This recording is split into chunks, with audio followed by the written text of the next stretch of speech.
Handheld gaming sekeren ini sudah terisi 100.000 game, harganya cuma 1 jutaan.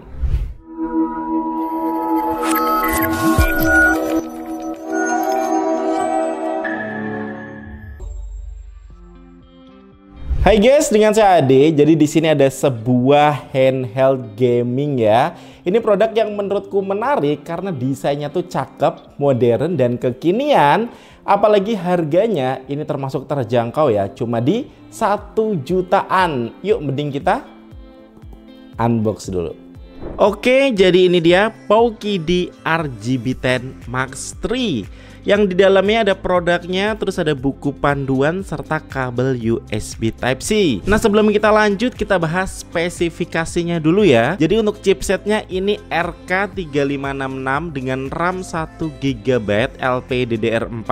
Ini menggunakan Gel OIS, koneksinya ada WiFi, Bluetooth dan HDMI dengan baterai 4000 mAh. Untuk desainnya jujur ini aku suka banget ya, karena menurutku tuh keren karena tipenya widescreen dan dengan warna biru transparan ini udah berasa konsol modern banget. Tapi jujur ternyata untuk feel gripnya ini kurang nyaman ya. Selain bodinya agak tebel, tangan tuh jadi melengkung ke dalam, jadi ya emang kurang kerasa ergonomis. Untungnya sih ini ringan, bobotnya cuma di 227 gram, jadi nggak cepet capek juga kalau dipakai ngegame. Nah, lanjut untuk bagian kanan, di sini ada tombol action ABXY, ada analog, terus ada juga tombol start. Kalau bagian kiri ini ada D-pad, analog sama select. Untuk bagian atas ada tombol R1 R2, L1 L2, ada tombol volume, power, reset serta port mini HDMI. Nah, untuk bagian bawah di sini ada 2 lubang speaker, terus ada USB-C buat charging dan USB-C buat OTG. Ada 2 slot micro SD, satunya untuk OS dan satu lagi untuk game. Yang ini micro SD-nya 128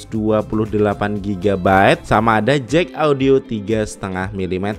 Yang kalau untuk layarnya sendiri jujur ini kualitasnya bagus ya, vibrant dan viewing angle-nya juga oke. Ini displaynya 5 inch IPS dengan resolusi 1280x720 pixel. Yang kalau untuk tampilan OS-nya sendiri jujur saya suka ya, simple tapi keren gitu. Kita langsung disambut sama emulatornya juga, yang totalnya tuh ada 50-an emulator ya. Ini juga bisa music player, dan kalau untuk gamenya sendiri ini yang micro SD 128 GB, aku coba scan ya, ada 100 ribuan game. Tapi ya tentu aja kebanyakan game Atari seperti ini ya. Oke, yuk lanjut kita tes game berikutnya. Di sini ada NES dan juga SNES.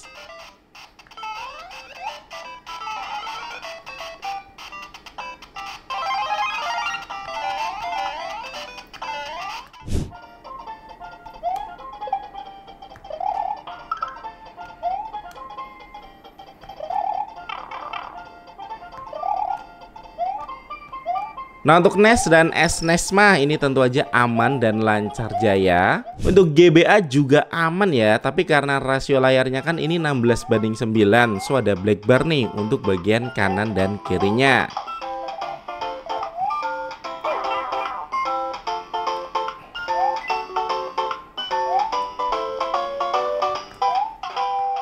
Nah, untuk N64 ini juga masih sangat smooth ya, apalagi karena kualitas layarnya tuh bagus, so bisa menampilkan warna yang tajam. Resolusinya juga udah HD ya, dan karena panelnya IPS, so viewing angle-nya ini juga bagus.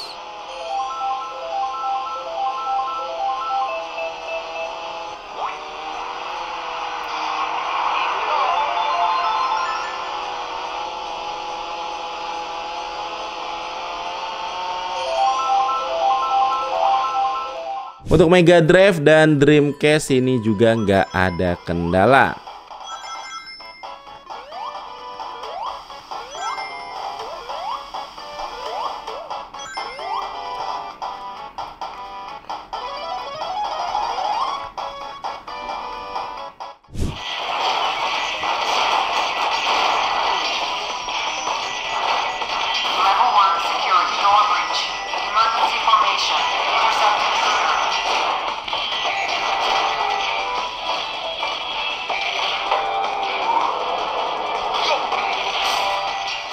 Nah, untuk NDS ya, ini pun masih sangat aman dan speakernya tuh awalnya aku kira menghadap ke bawah tuh kurang oke, tapi ternyata speakernya ini lantang dan lumayan bagus juga.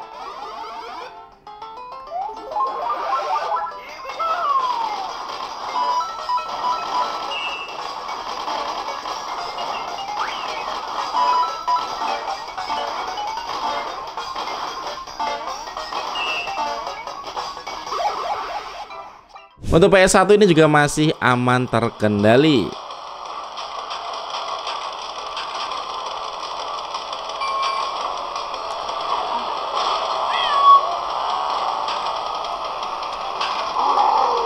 Nah, lanjut untuk emulator maksimalnya di PSP, main Metal Slug XX ini enteng banget, asik banget mainnya.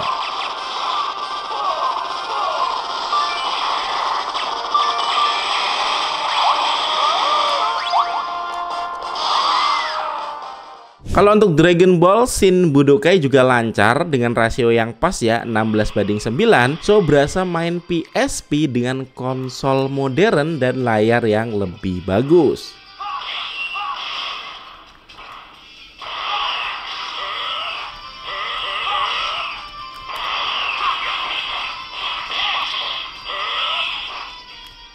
Sayangnya untuk God of War ini berasa berat banget ya. Aku bilang sih ini nggak playable.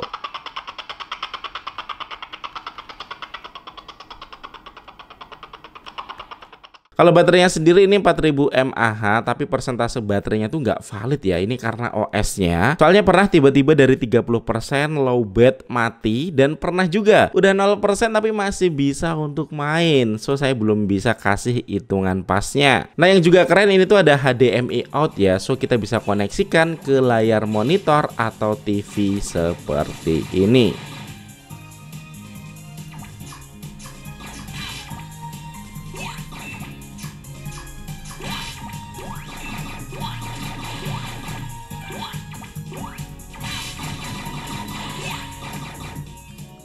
Nah, untuk kesimpulannya secara tampilan ya, baik desain ataupun UI-nya ini udah bagus banget ya, kerasa modern.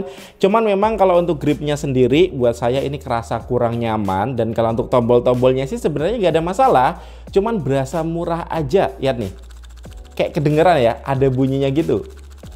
Dan untuk Gel OS ini udah nggak ada update ya, so terima apa adanya gini. Dan punyaku ini temanya tuh nggak bisa diganti, padahal harusnya ada beberapa pilihan. Tapi kalau secara performa sih ini udah keren ya. Semua game yang kita cobain tadi semuanya aman, berjalan dengan lancar, kecuali God of War. Kalau untuk koneksinya pun ini sebenarnya udah lengkap ya, ada WiFi, Bluetooth, dan HDMI.